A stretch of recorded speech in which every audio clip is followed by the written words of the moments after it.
I'm Susie Cool, and this is your Face Off First Look. What's up, everybody, and welcome back to episode 4 of Every Blade of Grass with Cole and Cass. Alongside Cassidy Wood, I'm Susie Cole. The other top-notch detail these two will bring tonight is defense. Bishop Canevin has shut out their last two opponents while scoring 112 points in those last two games. Fort Cherry has outscored their opposition 275-40 this season. Goes back to the offseason work that he put in. He really put in a lot of work into his stance, almost like he's fielding a ground ball. So he's a little lower to the ground, a little bit wider of a stance. That helps him have a little bit more load, a little bit more power from that lower half. Rochester's 5-on-5 offense needs to continue to step up tonight. That means the Amherst need to have a heavy net front presence, make it extremely difficult on Syracuse's goal. Clearly, I'm a gambling gal after the last couple of weeks. The spread's sitting at 42.5. I think it's over. I'm going over 31-20. In favor of Dallas. Why are you laughing, Cassidy? Last year, when the Trinity Hillers and Thomas Jefferson Jaguars met, it became quite the story. A 23-6 upset by Trinity shocked the entire Whippeal. One of those lines that's going to have to continue to step up that did really well the other night is the line combination of forwards Lucas Rusick, Brett Murray, and Brandon Byro combining for 6 points against Utica. Tonight is going to be a gritty matchup between Rochester and Buffalo, especially with everybody saying that this is the big brother, little brother rivalry in the National Lacrosse League right now. Got to be managing third down better, not just offensively, not just defensively, but on both sides of the ball. Defensively alone, between the Colts and the Cowboys' losses, the Steelers were 17 for 30 on third down stops, allowing a success rate of 56%. Brandon, Springfield with a very dynamic forward group. Where does puck pressure continue to play a role in shutting down their offense? Obviously, we're not the biggest team, so we got to use our speed to pressure the puck. Coach Matt Sigari with 2 touchdowns on the night, one on a 4th and 1, a 37-yarder. Where's he finding that open space? He just keeps on, getting back. Shots on goal, though, even at 57 apiece. Where could the Nighthawks have optimized a little bit better offensively?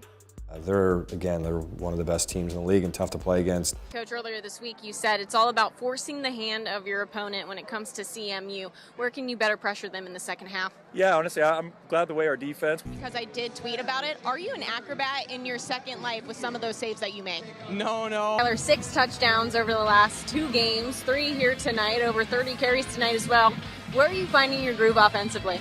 Just hitting the hole hard. Appert said he was going to address the power play unit prior to tonight's game. Already 1 for 2 on the man advantage. What was the biggest emphasis this morning? Yeah, we think we have a really good net front presence. Take down Mills in the backfield there in the final minutes of the game, and then Caputo misses his second field goal of the game as well. Where did this defense really buckle down in those final plays? Up front, I think. Cassidy, you had a run-in with an international icon at the Steelers game on Sunday, the one and only Snoop Dogg. You got to break it down for us. Yeah, Susie, it was honestly incredible. This year, Murray needs to consistently be a beast. Last year in playoffs, that's where Murray's game flourished. A beast on the puck, in front of the net, offensively on 5-on-5 play, and the power play. There's one thing Tanner took away from his pap and his coaching days. It's that he tries to emulate the way he's coaching these kids right now. While Tanner is teaching his team the X's and O's of football and doing a pretty good job at it the past 2 seasons, he's also teaching them the foundation of being a good person, something his pap prided himself on in his years as a coach. Peralta has managed to limit offensive production by keeping the ball down low and enticing batters to strike out 32% of the time and limiting his free passes. So the Piggies trying not to chase the low ones tonight. He comes with a simple pitch mix, just 3 pitches, a 4-seam fastball, changeup, and a slider. Gilray is a strong, lengthy player that has a ton of skill. Gilray's size, athleticism, and calmness with the ball are allowing him to exude confidence in his game right now. Even Tarns head coach Ryan Larson said that Bladel just plays really hard.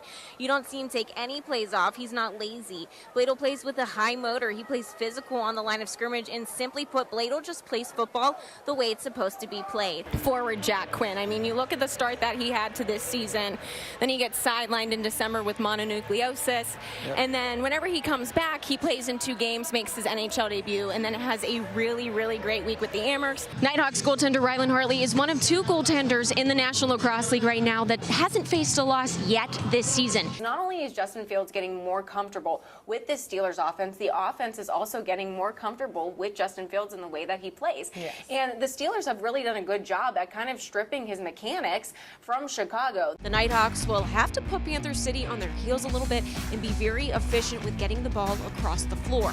Someone who has been efficient efficient with his playmaking abilities this season for Rochester is forward Brian Smith. There's our salute to Philly Night at Coca-Cola Park. So we're rebranding to the Lehigh Valley Hoagies. I have this massive hoagie. There we go. That's a big one. That would feed a lot of guys. I'm going to be carrying that bad boy around all game, which I'm just excited about. I think it's hilarious. So do you like hoagies? Are you a fan of hoagies? I do like hoagies. Yeah? Yes, I do. And I will say, being from the eastern side of the state, no, western side of the state. That would yes, be west. Western. That's yes. correct. That's western correct. side of the state. Let me wet my finger and put it up there and get a barometer Never on eat soggy waffles. I have to do that real quick. It's the first time ever the Aliquippa Quips and Penn Hills Indians are meeting under the lights on a Friday night. Quips head coach Fashawn Patrick said this week was business as usual for the Quips.